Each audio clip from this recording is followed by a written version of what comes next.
Hi எல்லாருக்கும்.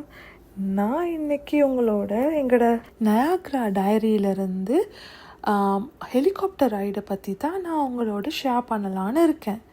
இந்த Niagara helicopter right Niagara ஃபால்ஸ்லேருந்து ஒரு 20 மினிட் தூரத்துக்குள்ளே தான் இது இருக்குது.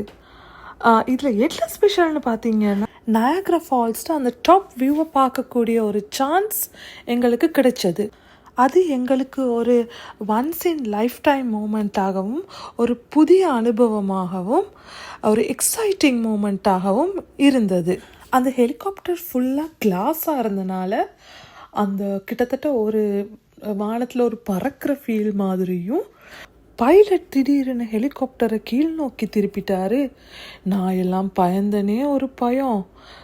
ஏன் இப்படி செஞ்சீங்கன்னு கேட்டால், அப்போ தான் பெட்டர் வியூவாமே. அவருக்கு பெட்டர் வியூ காட்டினாரோ இல்லையோ, எங்களுக்கு வேறு வியூவெல்லாம் ஒரு நிமிஷம் வந்துட்டு போயிருச்சு. இப்போ நினச்சா கூட உடம்பெல்லாம் சிலிர்க்குது. இந்த ஹெலிகாப்டர் ரைடை நான் ஹஸ்பண்டுக்கு ஒரு சர்ப்ரைஸாக தான் கூட்டிகிட்டு போயிருந்தேன். ஆனால் அது அவருக்கு சர்ப்ரைஸோ இல்லையோ, எனக்கு அது ரொம்பவே ஒரு சர்ப்ரைஸாக இருந்தது.